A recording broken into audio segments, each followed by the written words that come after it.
Welcome to Santa Cruz, California. The opening to the movie The Lost Boys starts off with a camera flying over the Pacific Ocean.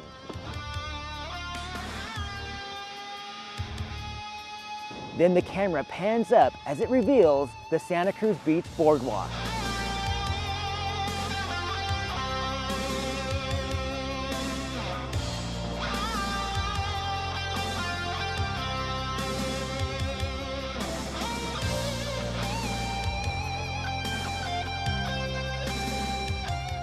I was born in Santa Cruz County. I love this town. Let's go check out some major and minor locations from the movie The Lost Boys.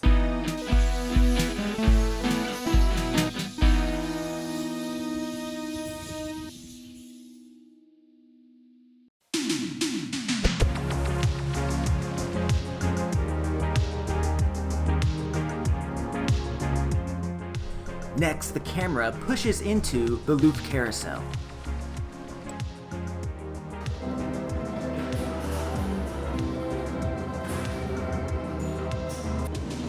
The Loop Carousel is one of the all-time great carousels in my opinion. It's been here since 1911. It's got 73 horses and 2 Roman chariots. I like to sit in the Roman chariot and think about the Roman Empire. Just kidding. You want to get a horse on the outside lane, because if you do, you get to play a ring toss game.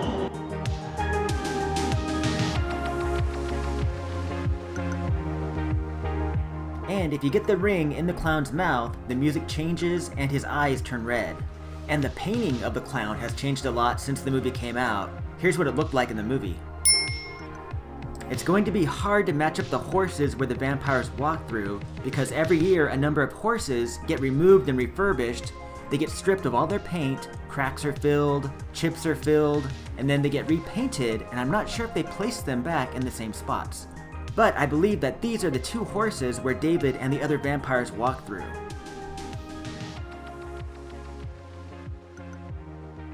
The one on the left has the same mohawk, and the one on the right has the drooping hair. And is that YouTube's own Casey Neistat? No, that's not Casey Neistat, that's Alex Winter, best known for Bill and Ted's Excellent Adventure. Unfortunately, he only has a couple of words of dialogue in the entire movie. Bogus! So this is the area where David was trying to rizz up that girl, as the kids say nowadays, and the boyfriend was having none of it.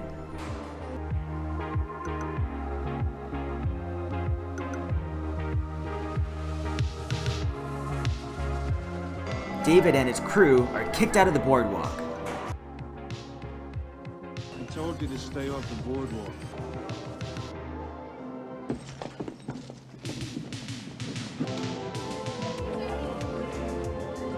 Alright, that ride just cost me $6, proving that vampires still inhabit this area, and they're gonna suck my wallet dry.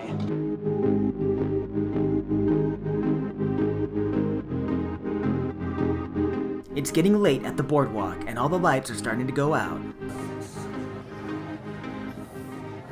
This building is the old haunted castle facade. The new exterior is much larger. Then the camera flies over the peak of the Giant Dipper and into the far adjacent parking lot.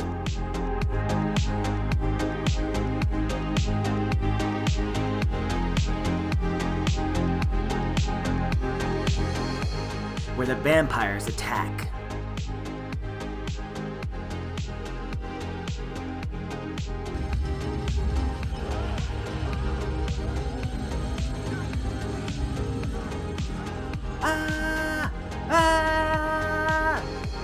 I should get an Academy Award for this performance.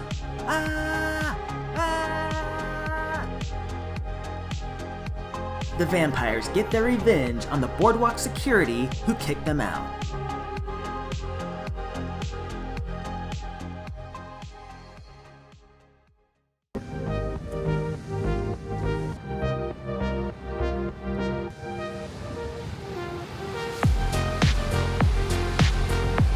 The movie picks up with another aerial shot, this time over the iconic surfing spot Steamer Lane.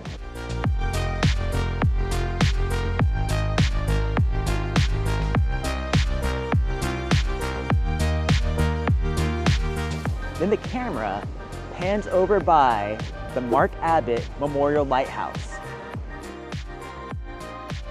In 1965, 18-year-old Mark Abbott was tragically killed in a body-serving accident a few miles away at Pleasure Point.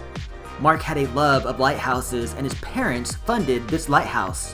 It opened in 1967. Mark's ashes are buried at the base of the lighthouse tower.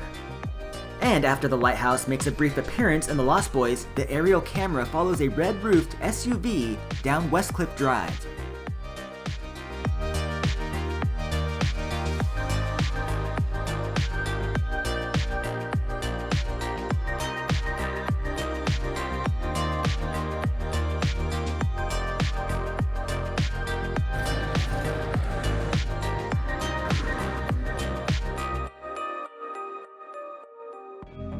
Hey, we're almost there. Further down Westcliff Drive, and on this outcropping of land, is where they placed the fake "Welcome to Santa Carla" sign. What's really cool about the sign is that they placed some real Santa Cruz, California landmarks on it. So there's the lighthouse we just passed, and notice this structure with this archway, that is the Santa Cruz Clock Tower. And there is the Santa Cruz Clock Tower. You can see those arches in the poster. And every year on New Year's Eve, this whole area gets packed full of people waiting for the clock to strike midnight. Next we see a large church with some kind of Gothic-style gate in front of it. So here are these creepy, cool Gothic-style gates which lead into Holy Cross Church.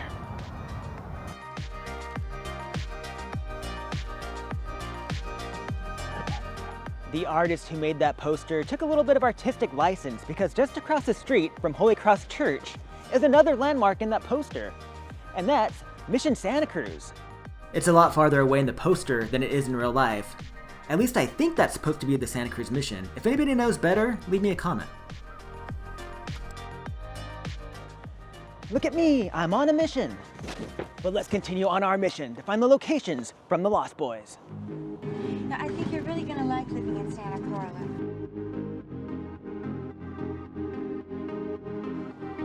Behind the Welcome to Santa Carla sign was spray painted Murder Capital of the World. And Santa Cruz did have that nickname in the 1970s when 2 serial killers stalked this area. I should make a video about that sometime. As for me, I've always felt safe in Santa Cruz. I've never had any issues whatsoever, except while filming this video, I was the victim of a crime. I'll tell you about it later on. This statue was not here when they were filming the movie. This was placed here in 1992. Those trees back there can also be seen in the shot. Yes, these are screen-used trees. Oh, I just got a Lost Boys twig. I'm taking this home. What does it smell? Ah, that's the ocean air. It smells like someone died. Aw. And now we get to probably my favorite part of the entire movie, the introduction to the town of Santa Carla. I love it because it really shows off the people and the vibe of Santa Cruz. People are strange here, and they used real Santa Cruz locals for most of these scenes.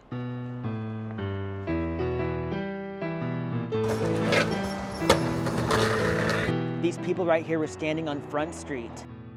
That red building was the restaurant Positively Front Street. Here's a picture of Positively Front Street right after the 1989 Loma Prieta earthquake. And notice the house to the right of it with the awning that can also be seen in the film. But all was not safe for Positively Front Street. Sadly, it burned down around the year 2000, and it was allegedly an act of arson. Here's a picture of Positively Front Street on fire. The house to the right of it with the awning survived, and it's still there to this day, very much remodeled, and everything to the left of it is modern. Just a little bit further down Front Street is where the guy with the red mohawk was standing. Hey, there's Positively Front Street again. The light poles and lampposts all still line up.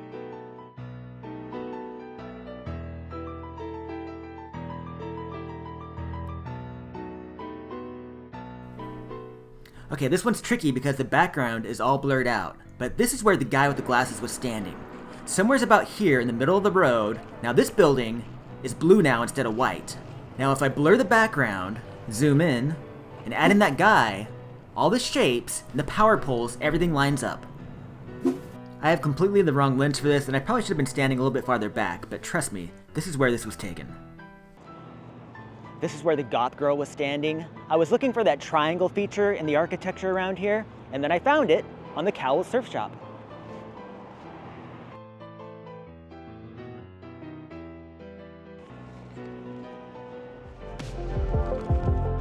And all those scenes in that montage take place in the same area where Corey Haim comes running across the street to the fun spot in the movie. So here's where all those scenes took place, and these railroad markings on the road right here are where Corey Haim ran through and up to the fun spot.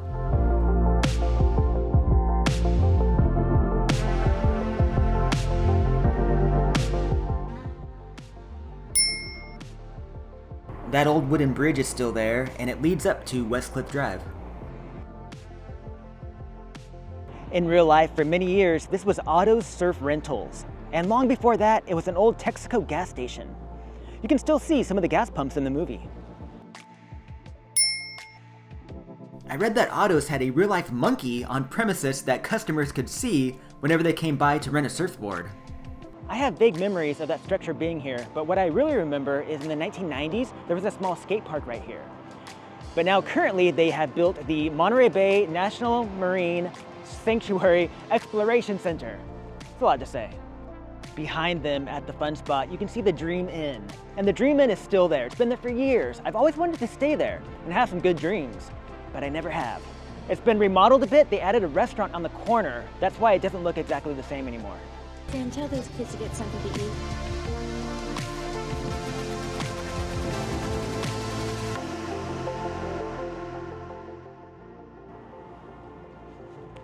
This is the area where Sam gave those homeless kids some money to buy food, and Santa Cruz was the first place that I ever gave a homeless person money also. Homelessness is everywhere in California now, but Santa Cruz did it first.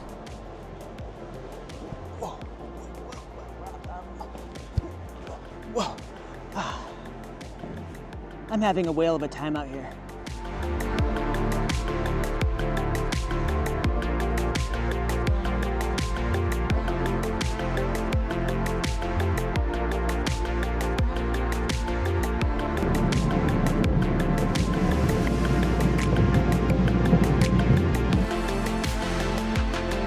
This was a little bit hard to figure out. Then I lined up the 3 windows, the door on the side of the building, and I realized it was the Beach Street Cafe. So there's the 3 windows on the side of the building, and there's the entrance on the corner there. And the Beach Street Cafe is directly across the street from the Boardwalk Casino. Interspliced in the opening montage are some scenes from the boardwalk, like the pirate ship, the Wave Jammer, which was one of my favorite rides as a kid. This is where the Wave Jammer was located, right here in this empty spot. The ride that replaced it has recently been removed. I can't remember the name of that ride. But the structure to the right of it can be seen in the movie. I have the wrong focal length lens for this type of shot, but this is where it was. And it looks like the camera crew took a ride on the Skyway and got a shot of the Giant Dipper and a shot of the Skyway buckets. No cavemen today.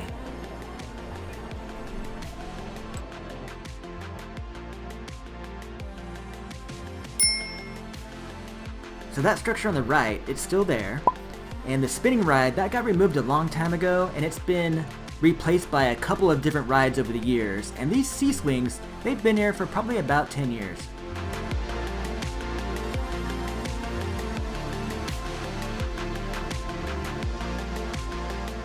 I saw this next location on the 80s Life YouTube channel, so shout out to them. Next, the camera follows a polka dot bikini clad girl past this house, down Riverside Drive, towards what was the shirt factory. If you pause this scene and try not to stare at the girl, look at the background. This sign said Raniero's Shirt Factory. The shirt factory was named for airbrush artist and owner Dennis Raniero. He specialized in airbrushing classic cars. Here's the shirt factory in I think the 1970s. Now the building is run by a psychic named Barbara. Here's a picture of the shirt factory when it had that wooden look on the exterior as seen in The Lost Boys. You see a girl airbrushing Santa Carla on a shirt right here. Sadly, Dennis Raniero passed away in 2013. I also wanted to find this mural. I knew the Mexican mural had to be somewhere in the Beach Flats area. I'm sure even Barbara the psychic here has no idea where that mural was. The Beach Flats have always been 80 to 90% Latino, and they still are to this day. And in the Beach Flats, you can still find murals depicting Mexican culture. And after a little bit of digging, I found this. It's a newspaper clipping from 1985, talking about revitalizing the Beach Flats. And in the background, you can see the mural in all its glory. So it looks like it was on the side of some kind of flat-roofed market. I've looked at old aerial photos, and what could have been that market is now gone. In the early 2000s, they really revitalized this whole area, building a bunch of apartments. So the mural was most likely somewhere in this area, which has been redeveloped. But the mural and the guys gawking at those girls will forever be a part of the Lost Boys. This next location was a little bit tricky to find, so I used my old theory of that the production crew doesn't want to travel too far to get B-roll. Why spend the money to travel across town when you can just turn your camera around or go around the corner from where you already are filming? So I knew that just down the road, they were filming at what was the old Atlantis Fantasy World. So I looked around that area and I went down Spruce Street and I found this.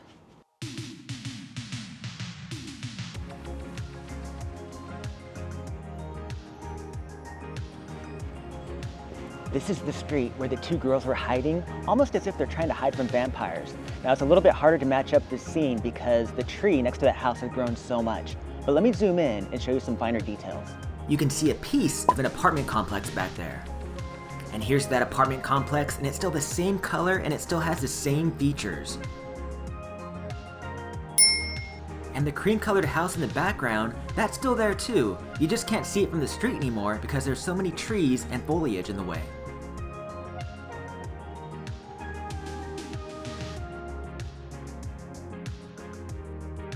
One block down Spruce in the opposite direction is another location. This is where I believe the two guys were standing near that auto body shop.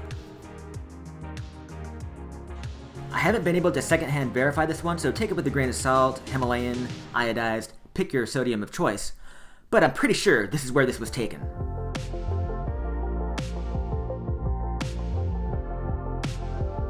For these next two locations, I sought out the knowledge of the Santa Cruz history page on Facebook. They have a lot of old Santa Cruz photos on there and a lot of members, and I asked them if they knew where these two locations were. And within minutes, I received a reply that the scene of the girl licking the rat was taken behind the Yan Flower restaurant, right here on the back fence area. And the girl holding the rat was named Carrie. Then someone else replied and said that the rat's name was Templeton. That is so Gen X. I mean, long before Remy and Ratatouille, 80s kids had Templeton. I'm sure Templeton would love to be scavenging behind the Yan Flower restaurant. This fence has been replaced since then, but you can see a piece of the old fence in the location we were just at. So there's a small piece of the fence where the two girls were hiding, and this is the same fence. And if it were still here and you looked above it, you would see the apartment complex we saw earlier. Carrie and her friend here lied to the casting director, telling them that they were 18 when they weren't, and they made it in The Lost Boys. Then someone else commented and said that the photo of the guy standing by the mailbox was here on Pacific Avenue, near where it meets Front Street. Now, I can't pinpoint the exact location of where that tree was. This whole area has been redeveloped so much over the years. All these businesses right here are new, and a lot of these trees have been removed. I found out that the guy in that picture was named Bo. He was really big in the punk scene and seemed to be really well liked. Unfortunately, he passed away some time ago. So all the greenery you see behind Bo is where Pacific meets up with Front Street.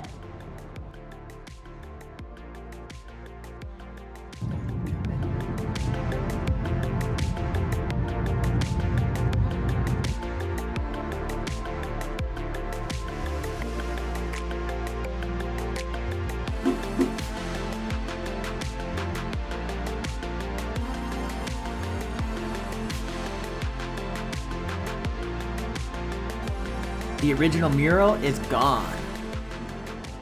As you can see, the mural looks nothing like it did in the movie. And I tried to find a picture of it in its prime online, and I couldn't find a picture of it anywhere. Believe me, I searched the entire internet and I've seen some things. But I could not find one picture of this mural in its prime. The only picture I could find of the original mural was on the very good Then and Now movie blog. I believe this picture was taken in the early 2000s. But it's already been dilapidated, sun-bleached, and the sculpture feature has been removed or stolen. This modern mural was painted, I think, around 2015, but the original, by artist Gary Geyer, was painted in 1984, and the plaque for it is still here. The problem is, I can't find Gary Geyer's contact information anywhere. I can't even find a picture of him. Forget vampires, Gary Geyer is a phantom! I decided, you know what, I should check the obituaries, but I couldn't even find an obituary for Gary Geyer. But I found his ex-wife, who still lives in Capitola. I sent her a message, and sadly, she informed me that Gary Geyer did pass away in 2019. She reached out to his eldest son to see if he had a picture of the mural, but she believes he doesn't have one and that there is no picture of the mural. So believe it or not, the only picture or piece of the mural in its prime might be in The Lost Boys. And unfortunately, it's at a very tight angle. I wonder if they added that bat for the movie. They had to have. You can see that structure over there being built in the movie with those very square looking lines. It looks so 80s.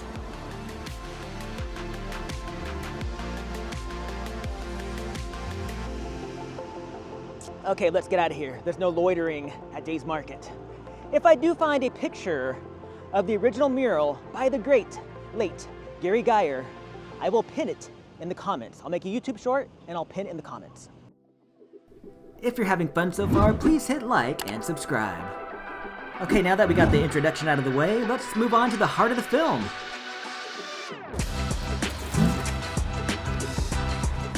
To get to Grandpa's house from the movie, we're gonna have to walk about a half mile up this trail.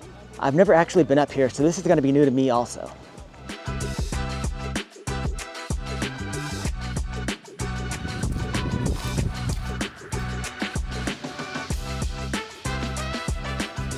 Once you get to the top of the hill where Grandpa's house is located, all these trees right here have grown in.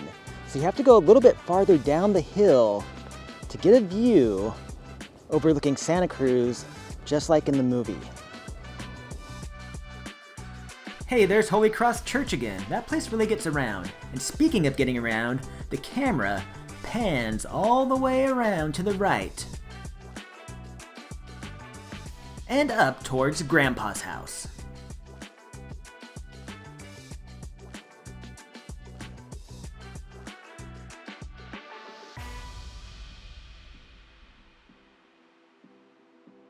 Look how tall this palm tree is now compared to the film. It's enormous!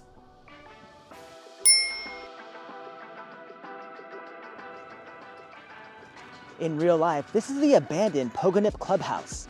It opened in 1911 as the Casa del Rey Golf and Country Club. The golf club shut down in 1930. It closed down, but then it reopened in 1935 as the Pogonip Polo Club. The Polo Grounds hosted a number of celebrities. Here's a clip from 1936 of Mary Pickford and Walt Disney on the Pogonip Polo Grounds. With Mary Pickford, engaged to Buddy Rogers and receiving congratulations from Walt Disney. That's Mr. Mickey Mouse. Pogonip is famous for starting one of the country's first all-women polo teams. which ruffled the feathers of the men teams. If only they knew the gender roles in sports that would happen in the 2020s, their heads would explode like the vampires inside this building.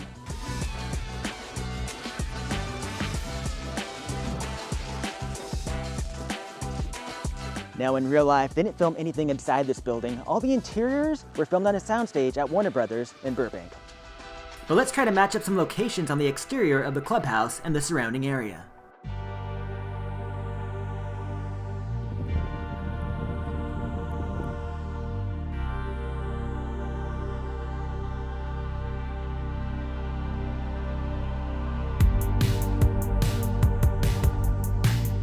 Flying over the gate, we can get a pretty good view of the steps where the grandpa pretended to be dead.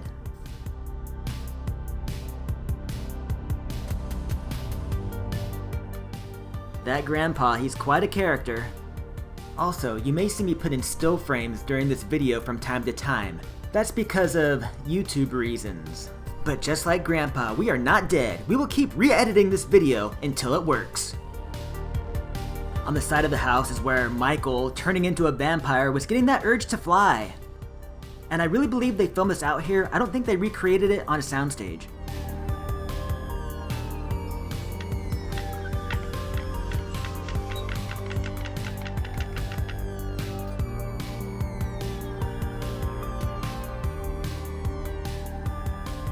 Here's where Michael walks down the front porch and meets his mom.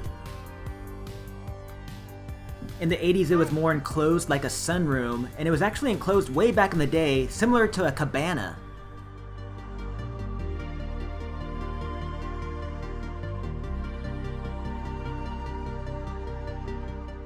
I'm tired, Mom. We could talk. I'm tired. And this poor old clubhouse is tired. It's been condemned since 1986. You can see holes in the roof and shingles all over the upper balcony.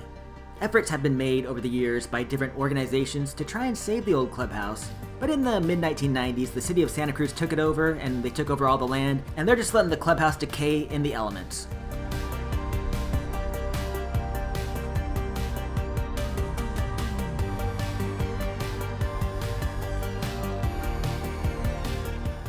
I love how the grandpa's putting these giant stakes as part of the fence. He knew that there were vampires everywhere.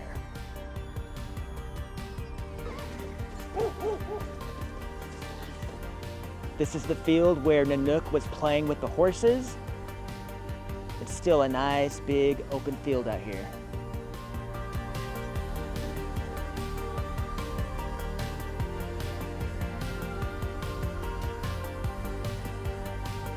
All right, guys, let's keep going. We still got a long ways to go. We got the whole day ahead of us. Pretty soon, I'm gonna need a pogo nap. Let's go.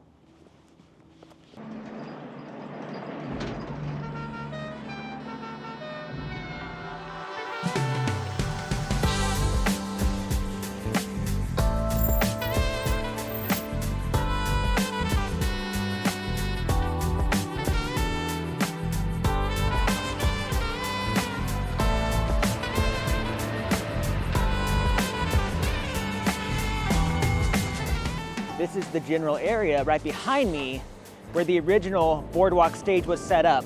And it had to be demolished after the 1989 earthquake. And just watching the people hanging out underneath of it is giving me anxiety. They had no idea what was coming just 3 years later. Here's a picture of the old stage, I think from the 1970s, with the Watsonville Band, my hometown band, playing on it.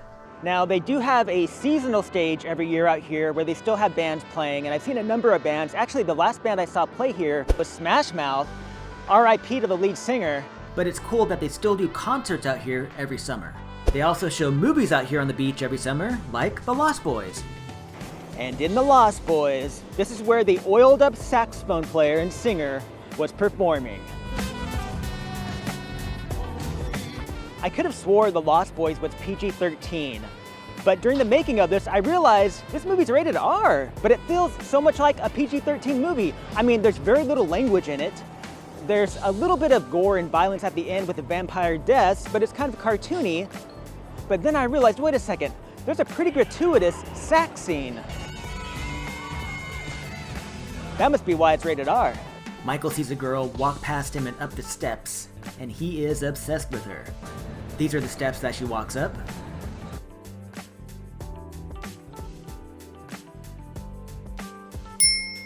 and that is the same pole.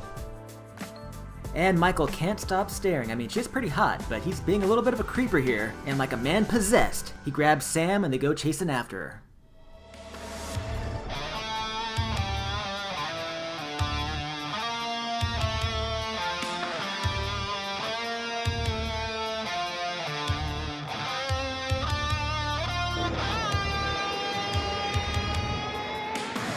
On the side of the haunted castle, in this alleyway, they placed a giant clown mouth, probably made out of plywood or something.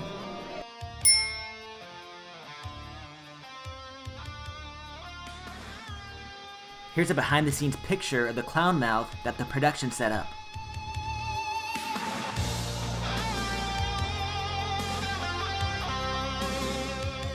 A lot of people think they're walking down the front of the haunted castle, but they're actually walking down the side, down the alleyway.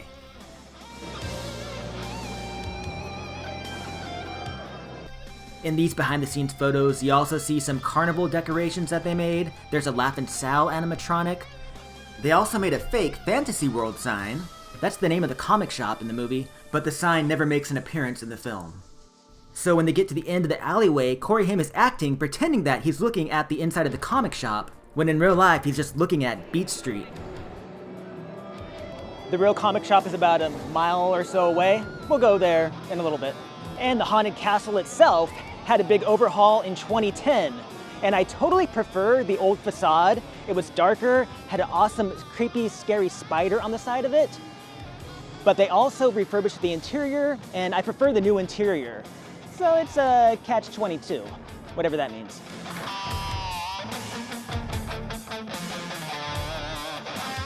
This sign right here is probably about 10 years old, fairly new by boardwalk standards, but this is where they placed the Santa Carla boardwalk sign.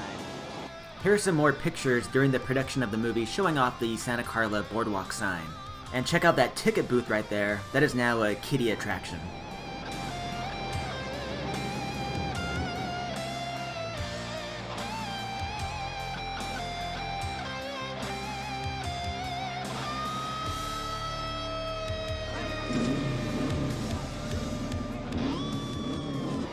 This is where Michael and Sam are walking out the front entrance of the boardwalk, following Star as she gets on the back of David's bike.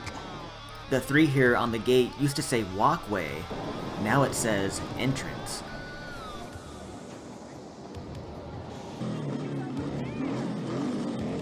In real life, people don't park their hogs here. They park their bicycles. But the vampires, they take off and they go past the carousel and down towards the Giant Dipper. Come on, she stiffed you.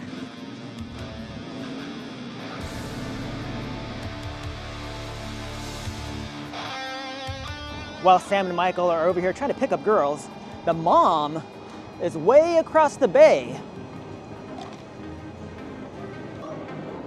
She's over at the Santa Cruz wharf.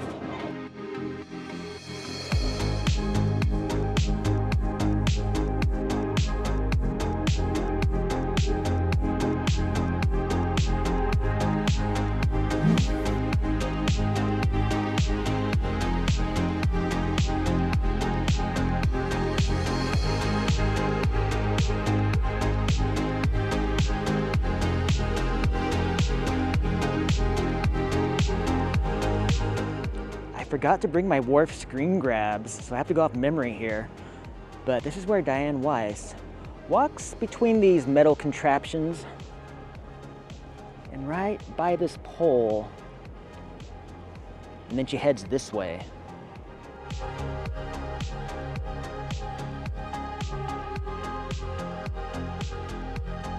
Where she sees a woman putting a missing persons poster right here on this old information board. And Santa Cruz makes an appearance on this board.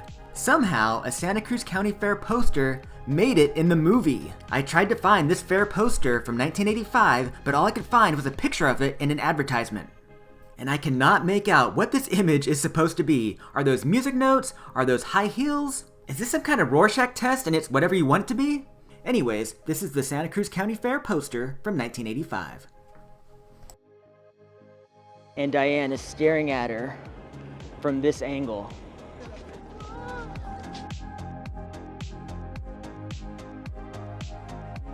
This is the building they used for Max's video store. Let's go inside and try and get that angle from where Diane Weiss was comforting the kid. So the camera would have been pointed somewhere about right here.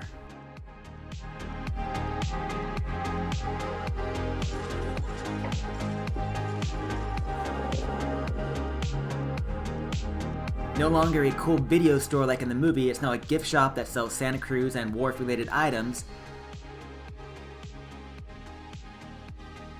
But the basic shape of the building is still here.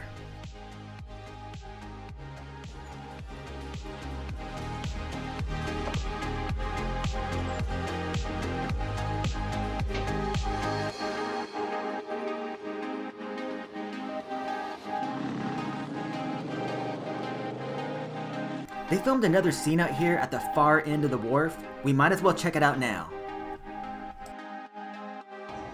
This is the restaurant where the mom was supposed to meet Max for dinner.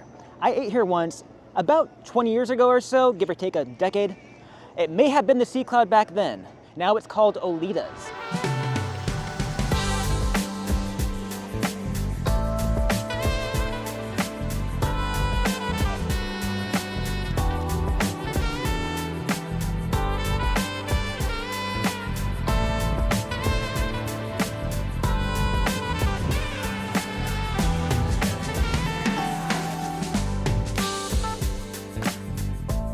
This is the area where Max was sitting. In the movie, the tables were placed horizontally. And he notices that his date is running off.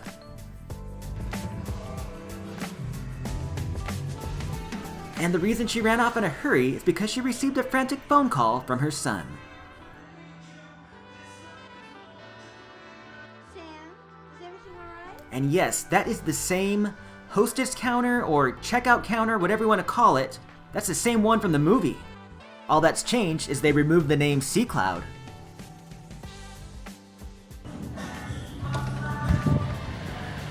Okay, that is the same screen-used checkout counter. That's amazing. That checkout counter shared a scene with Diane Weiss. And if you ask me, I think it stole that scene. I mean, I really believed it was a checkout counter. Talk about your method acting.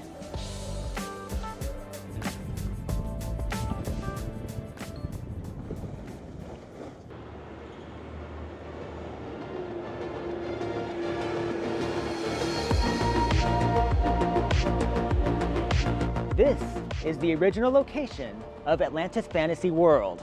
Now, I have no memory of ever coming to it when it was right here. My first memory of going to Atlantis was after the 1989 earthquake. They set up a tent and they were in this kind of like big oval tent thing. Just like the one seen here. In fact, it might be this tent right here. To make it look like they were still at the boardwalk, they placed a fake wall right here. They added a Laughing Sal animatronic and some other set dressing to make it look like they're at an amusement park. So there's the fake wall with a bunch of graffiti on it, there's the Laughing Sal, and that through the window is the Fantasy World sign we saw earlier at the boardwalk. Here it is next to the fake wall, and it still never made an appearance in the film. Let's do something I've never done. Let's go inside the lost comic shop of Atlantis Fantasy World.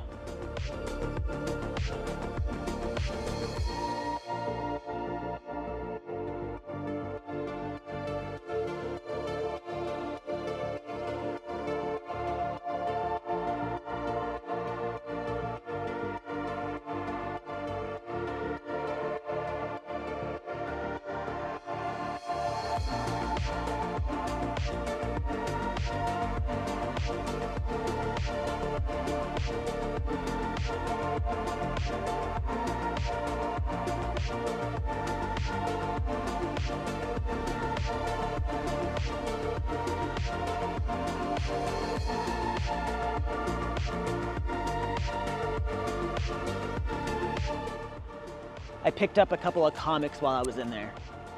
While he's walking through the comic shop, Sam talks about two comics. One of them is Superman 410. Can't put the number 98 with the 300s. In the movie, he calls it Superman 98. This is from 1985, so this was only a year old when they were out here filming in 1986. can't put the Superman number 77s with the 200s. Then he looks at Action Comics 490 from 1978. In the movie, he calls it Superman 77. Of the two comics, Superman 410 is probably the better read. They're both pretty good. But in Superman 410, Clark Kent, he loses his job at the Daily Planet. He gets fired, and it's all because of Superman. Superman says, "I categorically deny the story Clark Kent wrote about me in the Daily Planet. It is nothing but a pack of lies." Fake news. There was fake news even back then. You can't trust the mainstream media, not even the Daily Planet. Take this. Also, while inside there, the Frog Brothers give Sam a copy of Vampires Everywhere. It's kind of a guidebook on how to survive in Santa Carla. I could save your life.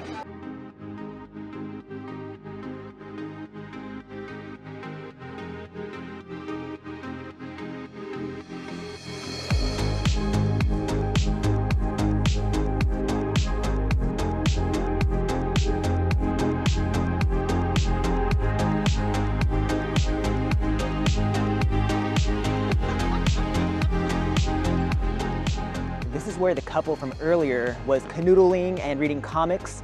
The girl is reading a Sad Sack 219 from 1971, but maybe she should have been reading Vampires Everywhere. I haven't had a chance to read this yet. I just got it in the mail yesterday.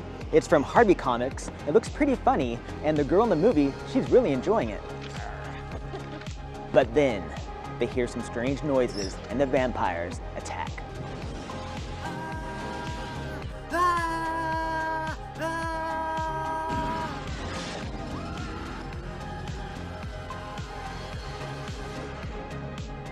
But where did all these comics come from? Did the production bring their own comics? Did Atlantis Fantasy World give them the comics? Let's go talk to Atlantis founder and owner Joe Ferrara and try and get to the bottom of this. They moved to their current location in 1992 after spending about 3 years in one of those temporary tents.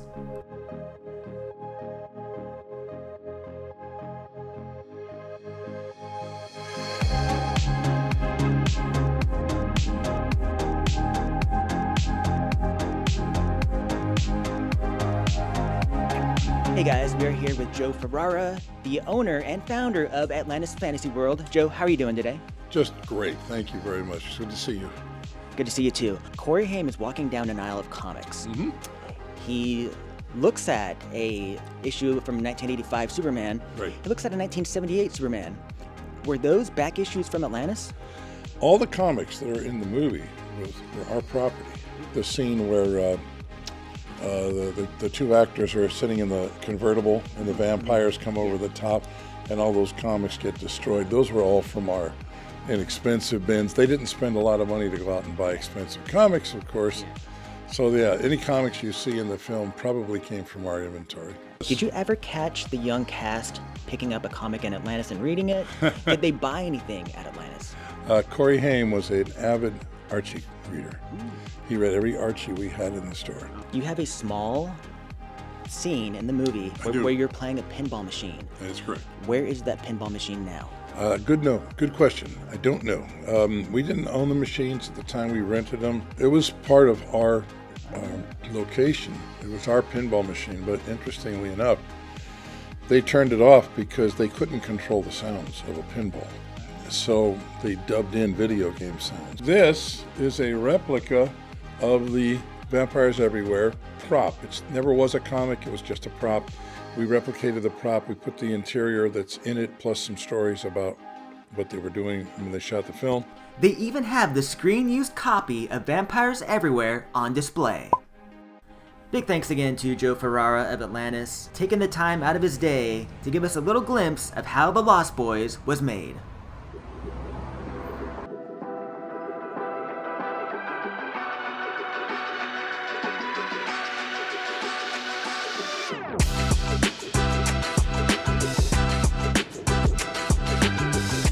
And on April 26, 1997, at the Rio, I was here for this, the 10th anniversary of The Lost Boys. Sleep all day, party all night, it's fun to be a vampire. I don't know how I still have this receipt. Oh, check it out, there's Casey Neistat again. And just across the street from the Rio is one of my favorite haunts, Charlie Hong Kongs. They have the best rice bowls, and trust me, those rice bowls will not turn into maggots. Maggots, Michael. You're eating maggots. How do they taste?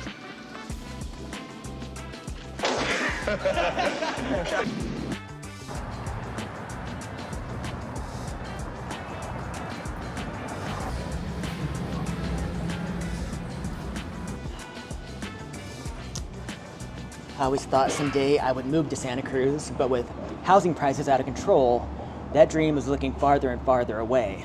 I might have to find somebody rich or marry a sugar mama. Or I could marry Jamie Gertz, who's the wealthiest actress in the world. Yeah, you heard me right. Jamie Gertz from The Lost Boys is the wealthiest actress in the world. You can Google it, you can look it up, I'm not joking. But alas, she's already married. I wonder if she's happily married.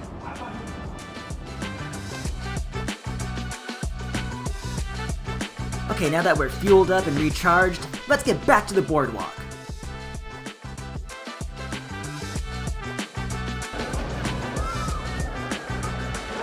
The back half of the boardwalk with Logger's Revenge and the Cave Train, some of the best rides here, is closed in the wintertime now. I think that's a terrible idea. But if I climb up these steps from the beach, I can kind of get the same angle of where this ride used to be.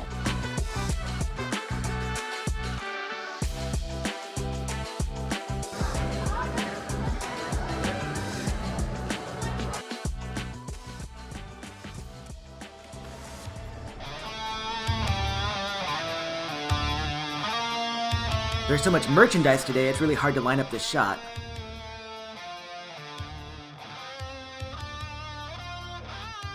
Then Michael walks down this way, past the Vanishing Girl advertisement, which I believe was set dressing. That wasn't part of the boardwalk. Then the camera pans to the right, and behind Michael you see Hot Dog on a Stick, which is still there to this day.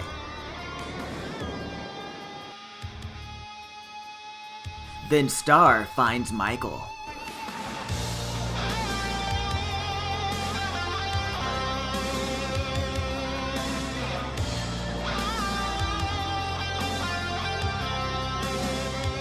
And we get this amazing line delivery from the wealthiest actress in the world.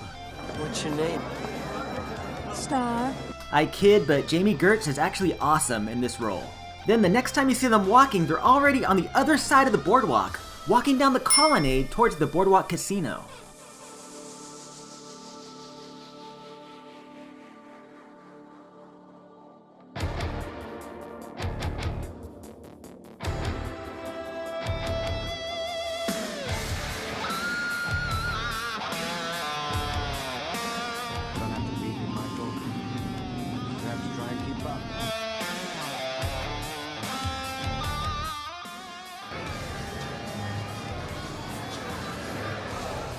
That Sunshine Shop sign has changed over the years, but the logo has remained the same.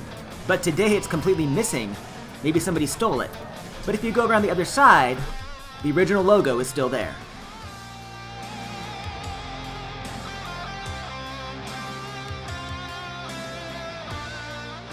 And here's where Michael tries to keep up with the guys on his bike. I love all the canisters with the fire in it. Makes it so post-apocalyptic feeling. And then the chase is on.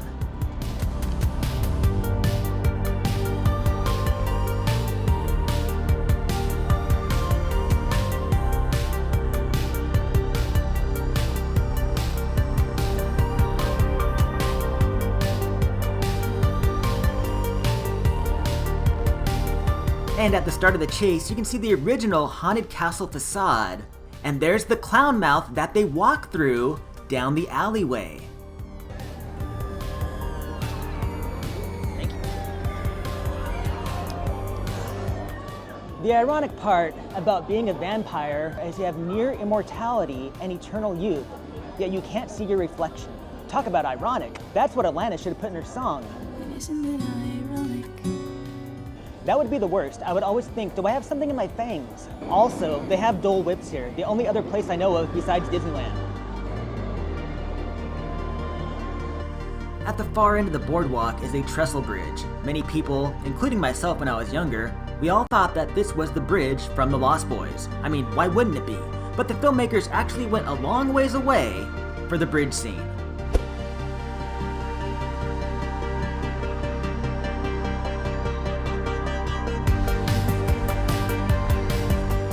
So this is the real bridge where they filmed that scene in The Lost Boys. We are now 316 miles away from Santa Cruz, California.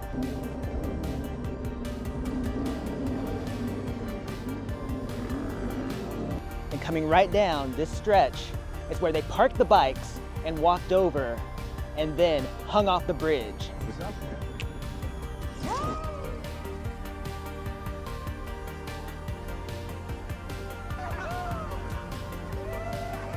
And fell into the fog.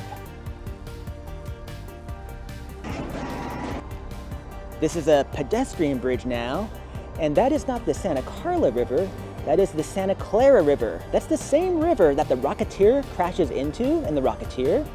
It's the same river where Vic Morrow and two small children were sadly killed during the making of Twilight Zone the movie.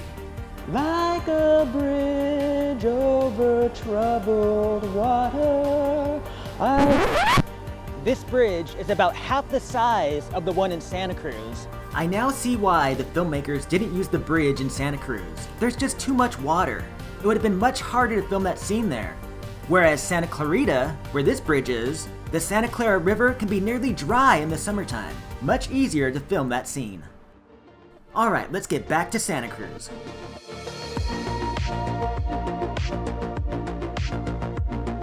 So like I mentioned earlier, while I was making this video, I was the victim of a crime. I parked right about here. I went to my car, I took out my bag, and I sat it down in front of my car. I took out my drone. I got it up in the air, went across the street, and filmed the scene of the vampires attacking me. But while I was distracted doing that, somebody walked up to my car and took my bag. Inside the bag were some extra drone batteries, the drone case, they took a mini tripod, but most importantly, they took an SD card which had some footage that I had already shot earlier that day. So I went over to guest services and I told them exactly what happened. They called over two police officer women who came and took down my information. I told them exactly what happened. And then the two officers, they wanted my phone number. And I was like, ladies, please, let's be professional here. I need to get my bag back. And they're like, no, we need your number in case somebody turns the bag in. I was like, oh, I totally misread you. So long story short, I never got my bag back. But little did I know, I actually caught the crime in progress while filming up in the air. As the drone is flying through the trees, if I pause it, you can see the criminal right there staring at my bag. So here's a description of the criminal.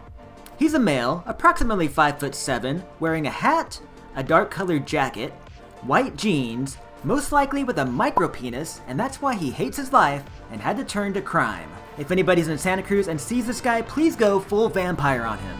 I had to reshoot a bunch of this video.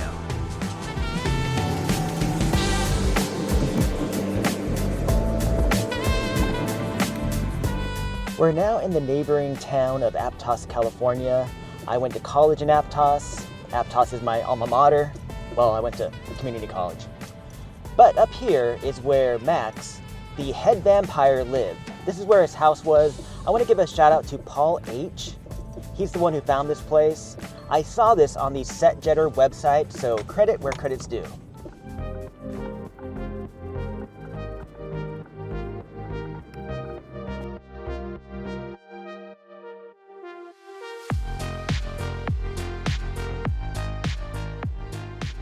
Sam and his mom parked about right here. The driveway to Max's house was about right here. As you can see, the driveway is gone, the house has been demolished, and these McMansions are now standing where it once stood. Thankfully, across the way, the home we see behind Sam in the car is still there.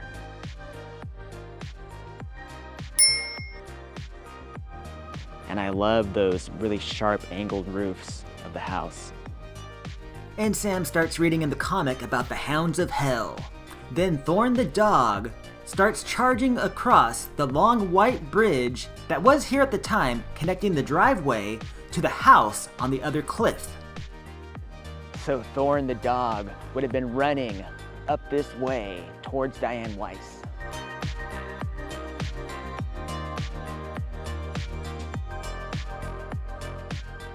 Let's get up in the air and see if we can make better sense of this. Wow, Max had nice beachfront property. Okay, I totally screwed up when I launched the drone this day. Somehow I looked directly into the sun and I was literally flying blind. I've learned absolutely nothing from vampires.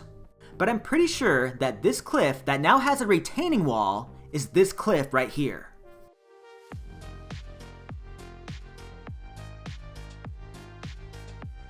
Which means that the bridge would have extended across to this hillside right here.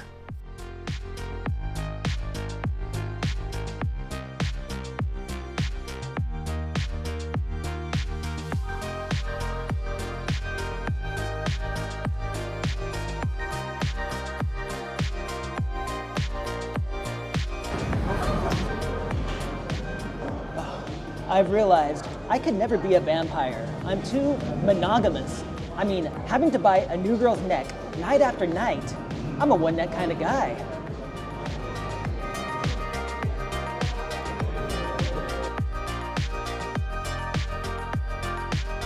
All right, that's all I've got for you guys today. If you had fun, please give this video a like. And if you haven't subscribed, please think about subscribing. And if you know somebody who loves the Lost Boys, please share this video with them. All right, I'll see you guys another place, another time, where we'll sink our teeth into another video. Bye!